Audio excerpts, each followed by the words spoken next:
राज्यातील 12 जिल्हा परिषद आणि 125 पंचायत समित्यांसाठी काल मतदान पार पडलं। सकाळी 7:30 वाजल्यापासून मतदान प्रक्रियेला सुरुवात झाली, तर वेळ संपल्यानंतर देखील अनेक मतदान केंद्रावरती मतदारांच्या रांगा पाहायला मिळाल्या। संध्याकाळी 5:30 वाजेपर्यंत सगळ्या 12 जिल्हा परिषदांमध्ये 50% जास्त मतदान झाल्याची माहिती आहे। तर सकाळी 10 वाजल्यापासून मतमोजणीला उद्या सुरुवात होणार आहे। अजित पवारांच्या अपघाती निधनामुळे 5 फेब्रुवारीला होणारी निवडणूक ही 2 दिवस पुढे ढकलण्यात आलेली होती।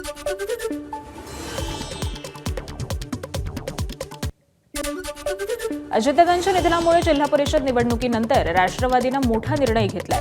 जिल्हा परिषद निवडणुकीमध्ये विजय मिळाला तरी आनंदोत्सव न करण्याचा निर्णय घेण्यात आलाय। विजय मिरवणुका, रोड शो, फटाके फोडणे, रंग उधळणे, जल्लोष टाळण्याचं आवाहन हे सुनील तटकरे यांनी कार्यकर्त्यांना केलंय।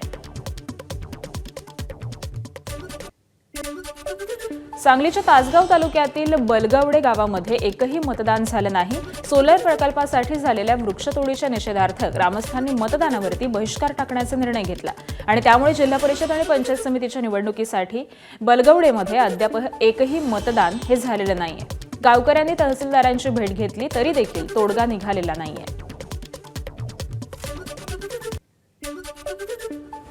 सामाजिक प्रश्नामुळे तिथं बहिष्कार मतदानावरती टाकला होता। आम्ही तिथल्या कार्यकर्त्यांशी बोलतोय, लोकांशी बोलण्याचा प्रयत्न करतोय आणि त्याचा आढावा घेऊन त्याच्यावरती तोडगा काढण्याचा मी प्रयत्न करेल। मतदान होईल तिथं मतदान व्हावं, लोकशाहीच्या माध्यमातून खरं तर लोकशाही वाचवण्यासाठी मतदान करून घ्यायचं आहे आणि ज्या अडचणी आहेत त्या अडचणी योग्य पद्धतीने आणि विधायक मार्गाने मांडायच्या असतील तर मतदान होणं आवश्यक आहे आणि ते मतदान करतील असा विश्वास मला आहे।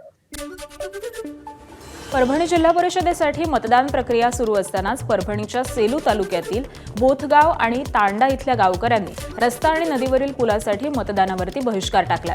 या गावामध्ये एकही मतदान हे झालं नाही। तहसील कार्यालयातील टीम गावामध्ये दाखल झाली आणि गावकऱ्यांची मनधरणी करण्याचा प्रयत्न केला, मात्र रस्ता करून देण्याची मागणी ही पूर्ण होईपर्यंत मतदान करणार नसल्याचा निर्धार या गावकऱ्यांनी व्यक्त केलाय। मुंबई महापालिकेमध्ये महापौर आणि उपमहापौर पदासाठी यंदाची निवडणूक ही बिनविरोध होणार आहे। महापौर पदासाठी भाजपकडून रितू तावडे आणि उपमहापौर पदासाठी शिवसेनेकडून संजय घाडी यांनी उमेदवारी अर्ज दाखल केला, तर इतर कोणत्याही पक्षानं अर्ज दाखल केलेले नाही आणि त्यामुळे 11 फेब्रुवारीला या दोन्ही पदांची निवडणूक ही बिनविरोध होणार असल्याचं स्पष्ट झालंय। यामुळे रितू तावडे महापौर आणि संजय घाडी उपमहापौर म्हणून राहतील।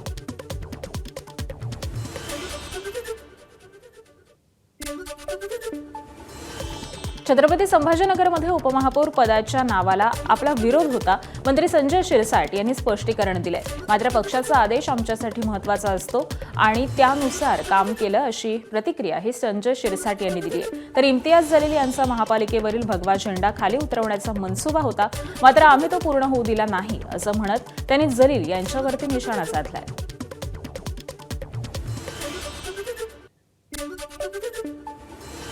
काल पार पडलेल्या जिल्हा परिषद निवडणुकीदरम्यान शिवसेनेचे आमदार आणि माजी मंत्री तानाजी सावंतांवरती गंभीर आरोप करण्यात आले। एका कार्यकर्त्याशी बोलताना पैसे वाटपाबाबत चर्चा करत असल्याची ऑडिओ क्लिप ही व्हायरल झाली आहे। 1-2 कोटी काय लागतील ते जाऊ दे असं संवाद व्हायरल व्हिडिओ क्लिपमध्ये सध्या दिसतोय, तर पैशाबाबत बोलणं व्हॉट्सअपवरती सांगा अशा सूचना देखील ऐकू येत आहेत। छत्रपती संभाजीनगरमध्ये ठाकरेंच्या शिवसेनेच्या उमेदवारानं मतदानादरम्यान राडा केल्याची घटना समोर आली आहे। उमेदवार अनिल चोरडी यानं 40 ते 50 कार्यकर्त्यांसह भाजपच्या बूथवरती चाल केली। त्यांनी आधी धमकी देत थेट तोडफोडीला सुरुवात केल्याचा आरोप आहे आणि ही सगळी घटना बजाजनगर इथल्या मतदान केंद्रापासून अवघ्या 200 मीटर अंतरावरती घडली आहे। ठाकरेंच्या शिवसेना उमेदवारानं दमदाटी आणि तोडफोडीची घटना ही केली आणि ती सीसीटीव्हीमध्ये रेकॉर्ड झाली आहे। त्यामुळे पोलीस आता काय करणार याकडे सगळ्यांचंच लक्ष लागलंय।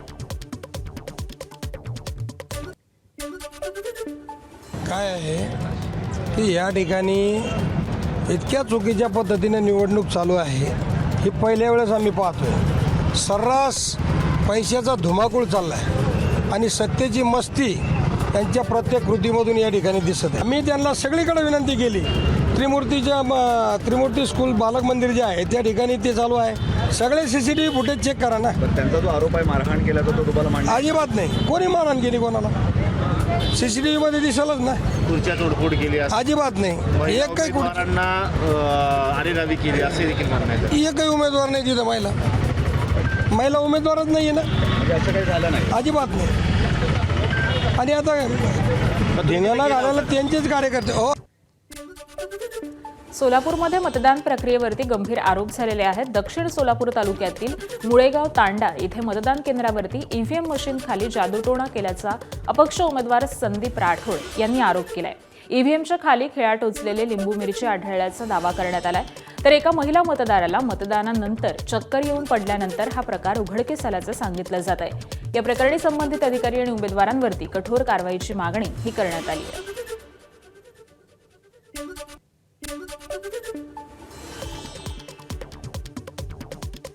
जे काय शासकीय कर्मचारी आहेत ते सगळ्यात मोठं सूत्रधार त्यांनी होते. त्यांचा हात होतं हे ठेवण्यामध्ये.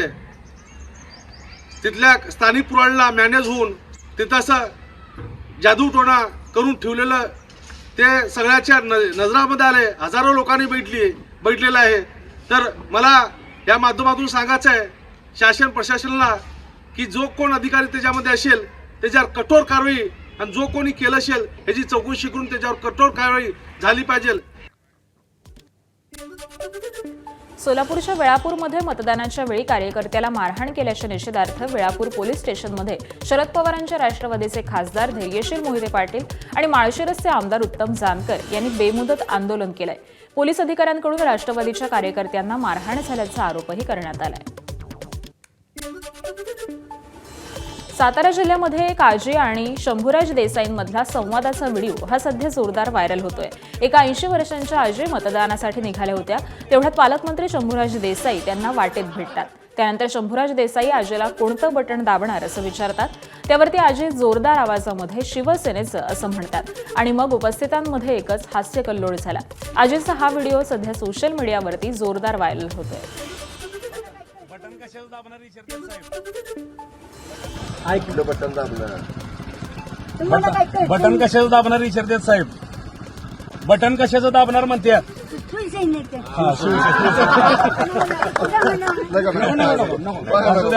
पाया नका पडू. असं चला. हे न्या की रे कोणीतरी. जिल्हा परिषद निवडणुकीच्या धामधुमीमध्ये बोगस मतदानावरून भाजप आणि राष्ट्रवादी काँग्रेस कार्यकर्ते आमनेसामने आले होते. कराड तालुक्यात देखील वडगाव हवेलीमध्ये हा प्रकार पाहायला मिळाला. राजकीयदृष्ट्या संवेदनशील असलेल्या कराड तालुक्यातील वडगाव हवेलीमध्ये बोगस मतदानावरून 2 गट हे एकमेकांसमोर आल्यामुळे तणावाचं वातावरण निर्माण झालं होतं. मात्र पोलिसांनी वेळीच हस्तक्षेप केल्यामुळे मोठा अनर्थ टळला. एबीपी माझा, उघडा डोळे बघा नीट.